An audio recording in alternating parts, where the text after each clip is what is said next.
but it's really the stuff that is someone's true opinion, perspective, and experience that is going to be the thing that gets them to come, to do, to try whatever it is that you're talking about over somebody else. You can have the best editing in the world on a piece, but if it doesn't connect, it doesn't matter. So it could just be flashy and pretty, and then it doesn't work. Welcome to the Video Simplified podcast, where I help you simplify the video creation process to help you reach wider and connect deeper with the people that need you the most. From learning to use your camera to simplifying video strategies to help you grow your brand and share your vision using video. So let's jump right into today's episode. What is up, entrepreneurs? Welcome back to the Video Simplified podcast with me, your hostess, the mostess, Diana Gladney.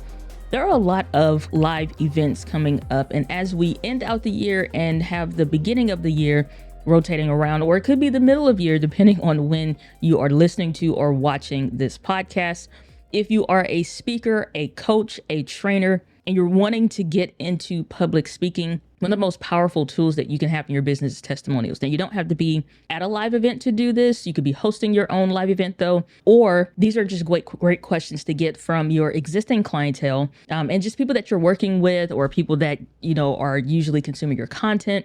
Whatever the case is, this is a great way to get testimonials, especially following a live event. It could be an online training or workshop, in person, or what have you. But this is specifically going to focus in on live events and stuff like that, because when you go to a live event, especially because we have so many coming up, when you go to a live event, people are fresh, they are excited, and they have that right now sense of urgency that if you wait, you're going to make the mistake in missing out on getting some of the best marketing content for your business. Whether you are doing this event yourself, you're speaking, or you're just being there, these are great questions just to kind of keep on hand at any point, whether it's in like your Apple Notes or whatever, so that you can come back to these at any given point. Now, if you're doing and hosting your own small live event sessions or workshops, you want to make sure you have a friend or somebody that's a good communicator actually doing this. They don't have to know really anything about tech. You can preset up the camera. It could be even a smartphone. You just have a light, or you're in front of a Windows source, and that way you can make sure you get great audio. But something like the DJI wireless microphones or the Rode wireless microphone systems are two of the most popular and reliable ones to use. But good, clean audio is going to be important, because when you're working with testimonials, you have people that maybe aren't in front of the camera. They're doing business with you that may not be tech specific. And even if it is, you can't expect them in that moment to give you the best technical response or things that they should do or should know or whatever. So you want to make it as easy as possible for people to give these to you. And like I said, at a live event, before they leave, before the last day is usually the best time to do it. If this is an online training or workshop or what have you, have a follow-up email in like the email sequence. You can create a Dropbox request link. Even if you made a Google Drive type folder, then you can do that. And that way, when someone clicks on that link, it automatically takes them to a folder where they can just upload their video. I recommend having them do a fairly wide, and I mean like where they're not like super duper close up. Like this would be the framing that I have on this video. If you're listening to this podcast, you can watch the video version of this podcast and a link in the show notes. But if you're watching this podcast, as close as I am to the camera, this kind of framing is about as close as I would allow or want people to be. I would want them to be further back, because that way it gives you flexibility if you want to crop in for vertical videos and the like. So when you're doing promotions on Instagram or Facebook or whatever, or you're using this in stories or whatever the case is, you have more flexibility. So the further back they are just a little bit, the better it is, because you can frame them a little bit better instead of it just being, when you crop in, literally most of that frame is their head, because it doesn't look, it works. It's what they say. It's not the way they look necessarily, but you know, just a little technical advice there. So I wanted to go through, because I think for a lot of people, you would go to something like a ChatGPT nowadays and start asking what are the best questions to ask for getting a great testimonial, or what questions should I ask for a testimonial. And I did this just to see what kind of information it would kick back. And then I'm going to give you some of my most valuable questions that when I'm doing testimonials, or especially when I'm filming for testimonials and I'm the person that's capturing that data, if I'm at an event, to make sure that we're getting the best information possible. And again, you can do this for your business today. You don't have to wait until one, if it's someone that you worked with. Just make it easy for people to do this. The biggest thing that when it comes, reason why I said you need to have somebody that's a good communicator is because a lot of people get inside of their mind of what they think the person giving the testimonial, they get inside their mind of what they think it should be like, or the way they should look, or the way they should sound, or where they are in their business, or where they, what they've achieved before they do it. That is not the most helpful testimonials. People that are like so far out there, like your best of the best of the best students that have gone on to become their own type trainers and coaches, they gone on to even some of them surpass you. Those are our ideal students, our best students, right? But that's not who's going to hire you next. And the goal of the testimonial, the goal of any video, is to do a job. All videos have to serve a purpose and do their job. And so if the video doesn't succeed in doing its job, it doesn't work. So the testimonial is usually, for me, I want this to get me more clients. Number two, I do want to showcase the kind of people that I've worked with before, or the people that have gotten value out of my content, or whatever the case is. And I want to share with others that are still in that searching decision-making process or whatever. And again, you can use, I'm speaking specifically to live events today, but think about like I wrote my best-selling book, The One Right Video. We got testimonials for people that have learned from my content, that have learned from the things that I've taught, that have gotten value from me before. And that's what we used in the promo video when we were pushing this out. And so now you have live testimonials. I put in the book, like, hey, leave a rating or review. I'm always talking about, if you haven't left a rating or review, make sure you go and do that. Go to onerightvideo.com/review. Make it easy for people to do that. And so it could be your name, it could be dianagladney.com/review. And that's an easy way for people to upload and share with you where they can leave a review or testimonial or something like that. But just make sure it's super easy. So we're going to go back and forth, and I'll share with you what I put inside of ChatGPT, what the results were, and how I would alter that so you get the best results possible based on actually doing this and working through people. And I talked about before, making sure you have somebody that's a good communicator, because you'll have people that, again, like I said, they want to wait until a different date sometimes to do this. But if you're at a live event, it's best to get people while they are on fire. Usually day 2 for most events is the best, because some people miss day 1, or they miss parts of day 1, or they're still traveling in, or whatever the case. Day 2, they've been there, or they've been able to think about what they've learned the day before, and they actually have time put aside for day 2, because they have a better grasp of how that event is going to go based on the previous day, whether they were there for the pre-day registration, day 1, and then day 2, or they came in on day 1, or whatever the case is. But you want to start thinking about what that experience has been like, especially if it's been in something that you've done an event for before. So here's what I put into ChatGPT, and let's go through and break down some of these questions, and then some that you can ask and incorporate, and even think about things that are not included in this episode that would be ideal for your ideal target market. Imagine being a business owner or coach that's also a speaker who wants to get the best out of a live event testimonial that's short, powerful, and impactful, and will help gain new clients and grow their brand. What is the ideal time frame and questions to ask? So ChatGPT gave me back the answer. Usually it should be time frame wise between 1 to 2 minutes, since attention spans are short, and to aim for brevity. Ensure the testimonial occurs shortly after the event while the experience is fresh in the participant's mind. Couple alterations here, because in doing this, if you wait until the end of an event, people are trying to catch their flights. They're thinking about all the stuff they have to do when they get home. They're thinking about how they can begin to implement the things that they've talked about. Their mind has moved on beyond the event and life after the event. And because life happens to us all, they're not thinking about like where they're going to make time for any of this stuff. And there is a real issue of when people leave a live event, even if this is an online live event, when they leave that, they now become and can become lost in the sauce. And the more time passes from, and I'm saying like from hours, the more that life starts to come back to them. The emails of the bills being delayed, the kids saying that they needed this type of thing for this project at school or something they're involved in. And you have to jump back into mom mode or dad mode. Like life happens and it will continue to happen. And the devil don't bother nobody that ain't doing nothing. And so when you think about where they're coming from and what they now have to go back into post the event, the event is usually scheduled and time they've set apart specifically to be focused on that. Will they deal with emergencies and fires to be put out occasionally? But usually they're trying to get the most out of the money and the time that they're investing there, because they're not going to get either of those back. But when they go back home, everything else tend to get in the way. So we want to get ahead of that. So 1 to 2 minutes is actually kind of long.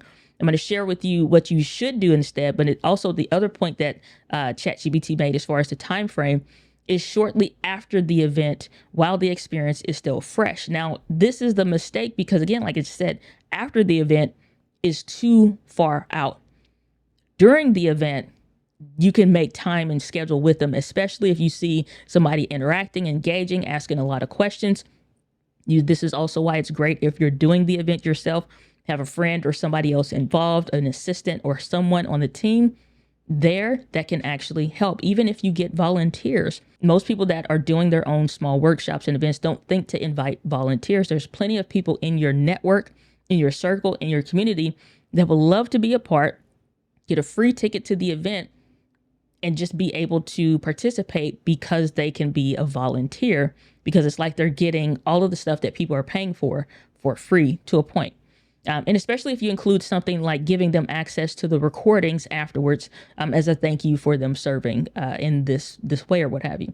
So think about it, something like that. For example, you don't have to, but just for an example. But when you have somebody else doing it, they can be paying attention to who's engaging, who's interacting, or just catching people, whether that's in the hallway or having a designated spot or a designated person, so they know who to go and look for. And you don't necessarily have to buy a dedicated banner or anything like that, but you do want to have a dedicated microphone that's different than the ones that you use for the event and stuff like that. And like I said, time frame wise, 1 to 2 minutes is actually too long, because they're going to hear that and they're going to think and multiply that in their mind. 1 to 2 minutes becomes 3 to 5 minutes, and 5 to 10 minutes becomes like if the question's going back and forth, and they don't want to be out there that long. So they'll put you off, they'll blow you off, or they'll say later, or catch me on this day, you'll never see that person again. So the way you want to get them time frame wise, this is the first way to get them to commit, especially if you have dedicated time slots to do this, or this is during something like a longer break or longer lunch, because you're now taking them a little bit away from the event and asking for that solo time or whatever the case. Maybe do something like put their name in for a drawing for something that's included in the workshop or the live event or the training, and they win it. It could be something like whatever the course or something that's been, they get access for 14 days or whatever, first 14 days free, or whatever the thing is. Or it could be complete access for 1 year or something like that. Just think about a way to get people to say yes, but you don't have to. It's just a matter of getting more people to commit sometimes. But that's why I said have somebody that's a good communicator, because they need to know how to deal with those right now rebuttals of, like, if somebody's going to the restroom, they're not stopping. If you can catch them back on the way or whatever the case is, then sure, but they need to know when somebody really is at a no, leave them alone, because you don't want to piss them off or annoy them, or they start to have to dodge you when they see you because they know you're going to ask. That's annoying, and that puts a bad taste in their mouth, so you don't want to be aggressive. The other thing is they need to be able to make them feel good about doing this and excited and pumped, and they cannot wait to hear their story, their journey, their experience, because it's important, versus something that feels like a task and a trial. So if you tell them, I just need 15 to 20 seconds, even if they multiply that in their mind, which they always will multiply whatever time you say something will take, they're going to multiply that of how long they think it really would take. You say 15 to 20 seconds, that's it. And that's it. That's all we need. And they're like, really? It's going to take longer than that. 15 to 20 seconds. If it takes any longer, it's just because you choose to share more. That simple line like that helps them to be able to see themselves doing this. And even if in their mind, if it multiplied up to 1 minute, they could afford to give you that, because that's just them getting settled in their seat type thing, or them stepping out to take a drink of water at a water fountain or something like that. So they'd be willing to give you that time. But if you tell them just 1 to 2 minutes, even though that sounds like it's not that big of a deal, because in time frame wise, it maybe isn't, In a live event setting, it is. So 1 to 2 minutes is actually kind of long. So you want to go anywhere from 15 to 20 seconds in person.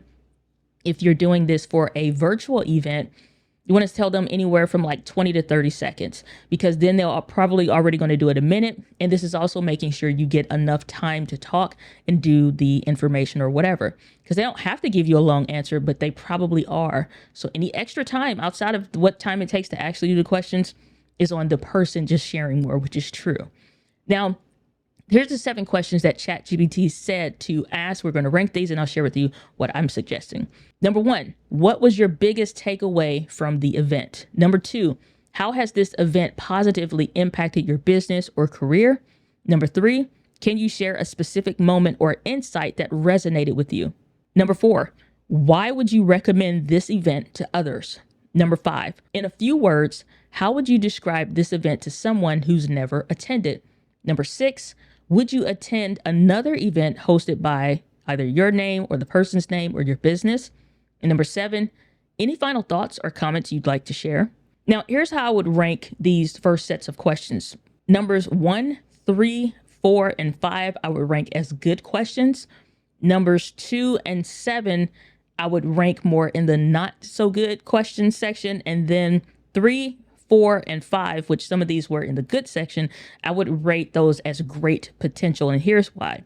When you look at 1, 3, 4, and 5, what was your biggest takeaway from the event? That's something that they're used to answering or hearing at some point. It's normal. Number 3, can you share a specific moment or insight that resonated with you? That's always going to be personal to that specific person, because one thing is going to be said from stage. However, everybody's going to interpret that differently. Everybody's going to let that go through their filter, which is always going to be different per person. So that's a great way to get unique and specific stuff, even if you have multiple people that are giving the same questions. That's why I said it has great potential. 4 is them recommending it to somebody else is something that could be used when you put a bunch of people saying the same thing next to each other. I can't wait to come next year. I can't wait to come. I can't wait to come next year. This is on my calendar every year. Those become compounded and more powerful because you have a bunch of people in agreement. And so once you get people in that yes pattern, that yes path, and you're sharing that, that's like a good build-up piece for the editor that would put something like this together. So 3, 4, and 5. So 5 is the last one with great potential. So if I say in a few words, how would you describe this event to someone who's never attended? Everybody, same event, same stuff happening. Everybody's filtering this different. So this becomes unique to that person's perspective. And because of that, you can mix and weave sections of something that was really explosive, or something that was really life-changing or emotional, wasn't a dry eye in the house type of thing, or just something that you can tell, even from the speaker's perspective, that really resonated with everybody. When you have that moment, and now you have the footage from the event when this is being edited, and you have the stuff that people said, you can break down how everybody interpreted that by addressing how people felt, how people thought about this analytically, how people really assessed this logically, how people could see themselves moving forward. And you can put together something that's holistic and would apply to anybody. Same way you have where some people, they need to do something physically for them to learn it. Other people need to see it. Other people need time to think about it, or what, like we have all these different types of learners. There's also different types of emotional responses that you want to draw from everyone that's probably potentially going to watch this reel. And you want to think about what kind of people would see this. Somebody that's analytical, somebody that's all about the money, somebody that's all about fun, somebody that's all about helping people, somebody that's all about, whatever. Like, you have to think about those different kind of perspectives. And when you are editing with emotion or for emotion, and even if you're not the person editing, because most of the time you won't be, you'll hire somebody to do this or have an editor that's doing this. When you're doing this for emotion, those are the bits that you can say when you look back at the testimonials, because this is why it's also good for you not to do them. I'm jumping ahead a little bit here. They are doing this testimonial with the hope that the main person sees it. So when it's somebody else that's doing the testimonial, number one, it takes the frustration off that they have to say it right or perfect in front of you, or say something that they think you want to hear. It takes that pressure off. So that's reduced pressure there. And number two, everyone hopes that you see what they said, about your event or about you or how much you helped them or whatever the case is. So the fact that they can describe how this event really made them feel, how they can describe it to somebody else that's like them, that would resonate. And that's honestly the best form of copy or copywriting.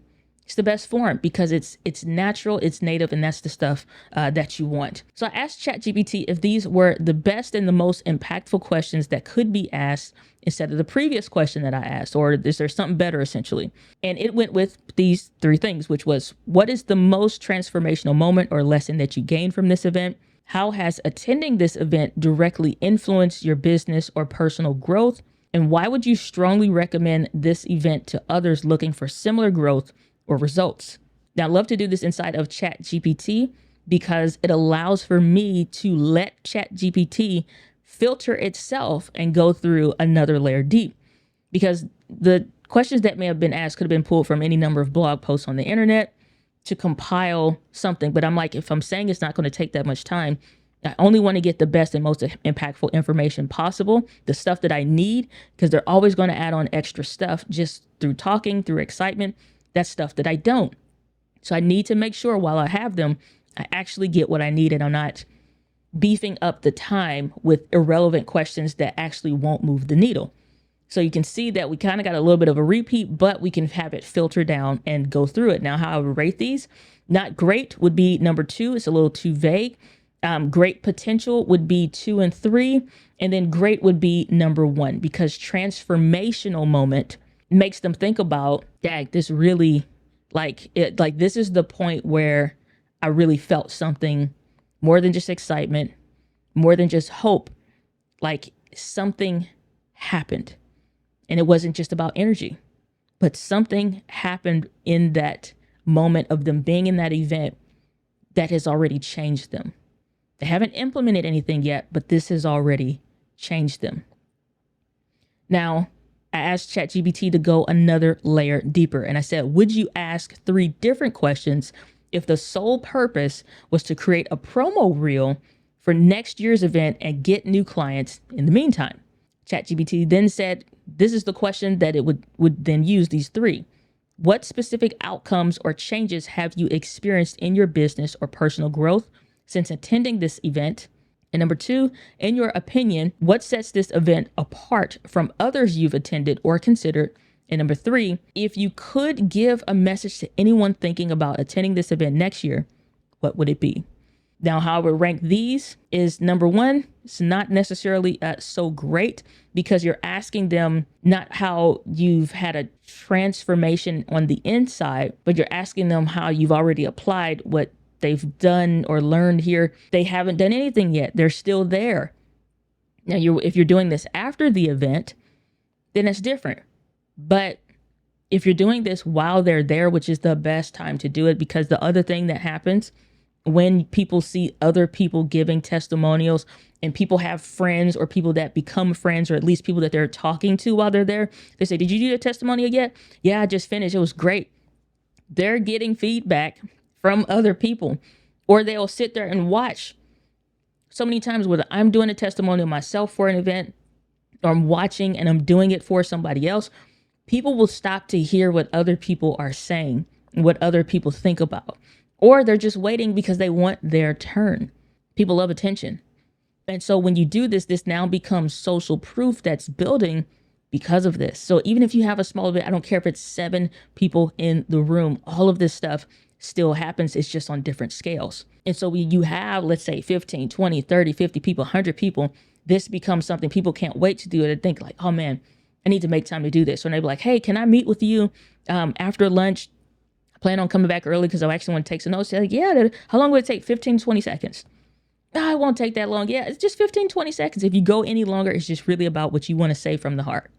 Then they're like, okay, because they can agree to that.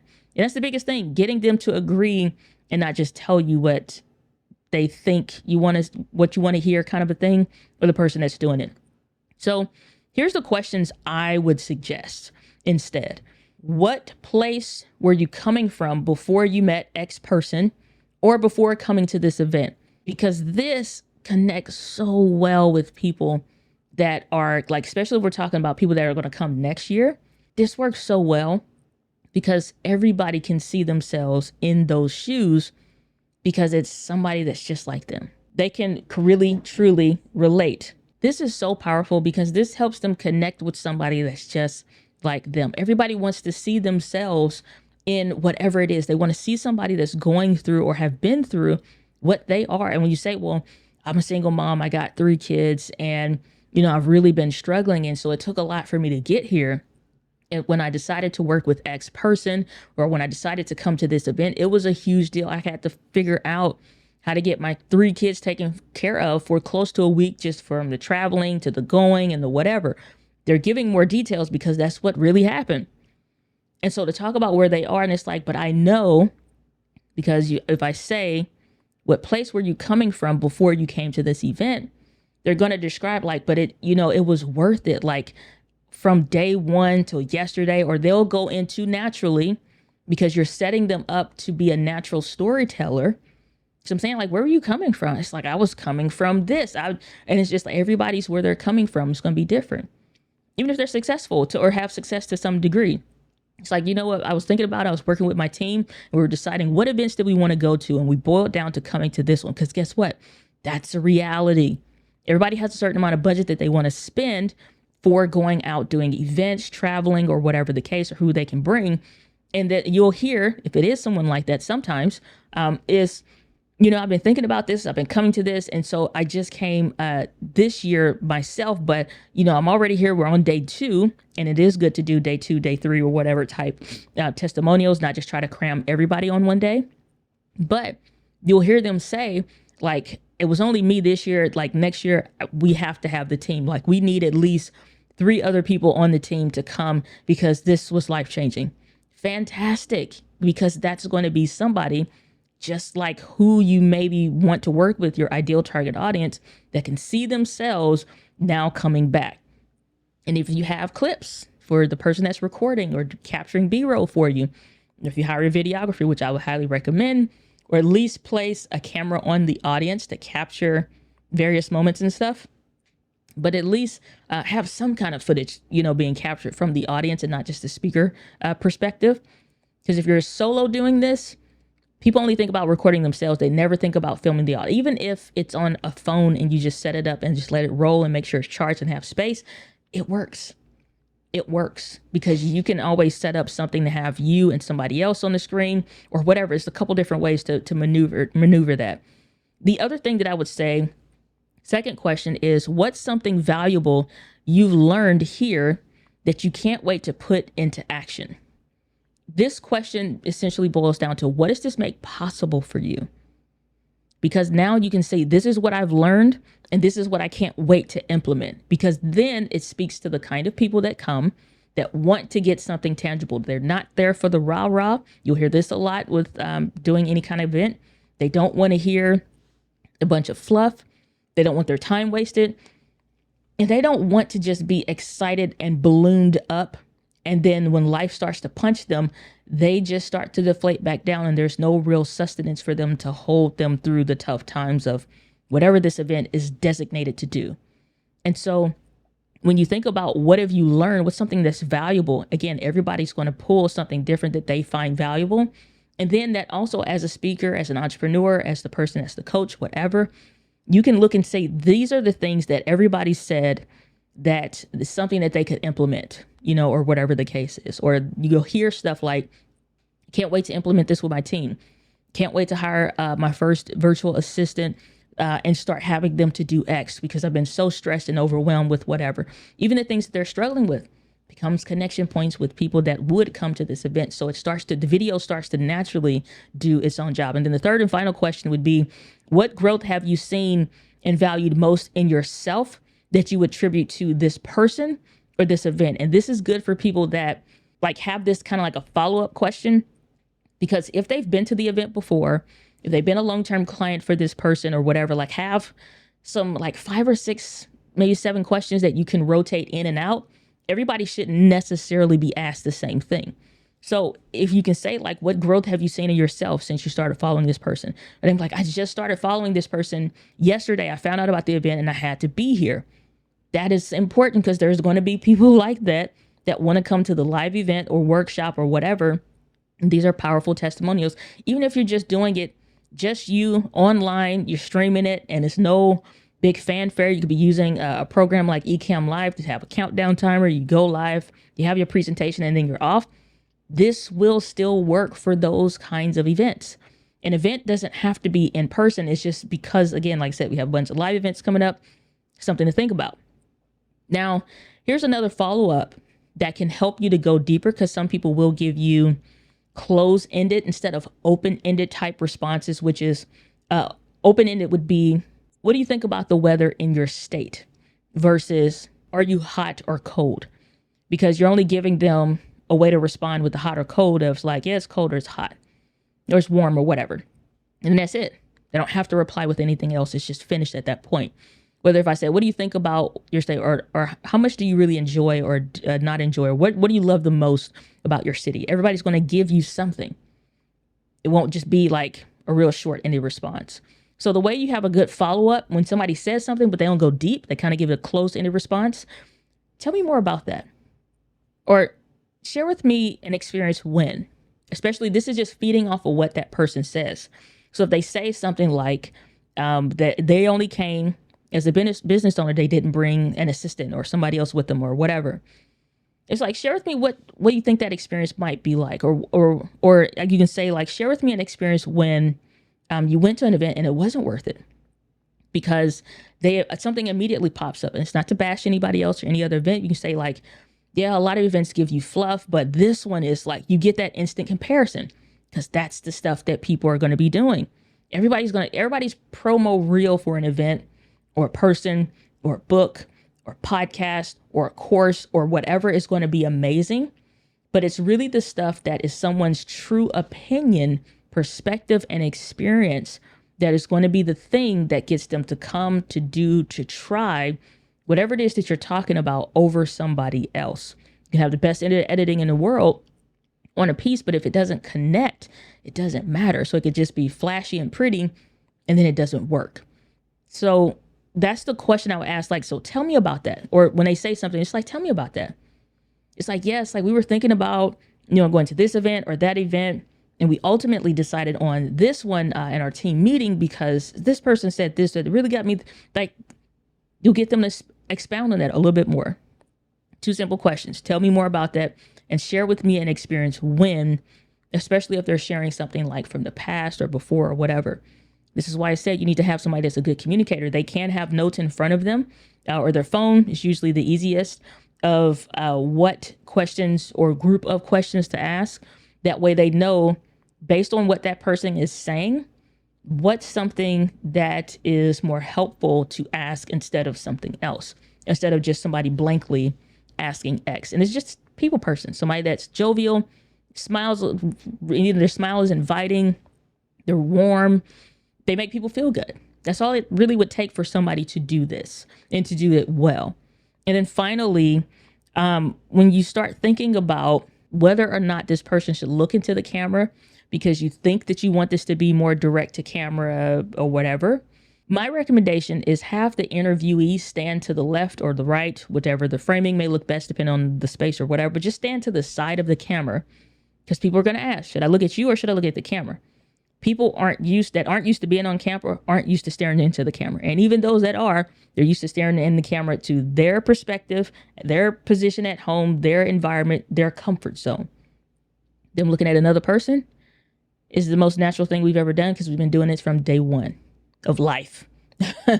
So having them stare at the person or communicate to the person, they can talk to the person. And so the camera's just capturing the conversation. And that's how you have that side axis type filming perspective that comes off natural. And then you can say something like at the end, which is it's nothing to follow up on. It's just like, should somebody come to this event? Could be the basic thing, even after you've asked that question. Or again, a good communicator will know how to ask the same question a couple times or rephrase it. But usually, pro tip here, if you ask any type of question, you don't get the response you want, move on, because they're not in a position at that moment to really open up yet. That's okay. So you don't want to ask your heavy hitter questions right off the rip.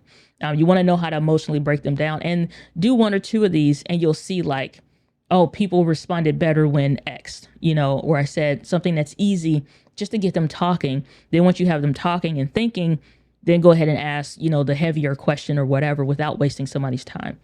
But when you then have them at the end, you can be like, should they come to such and such, such and such? Yes, you have got to come to. Then they have them talk to camera at that point, because the part about the other question around, whatever, getting somebody to attend, that's cool.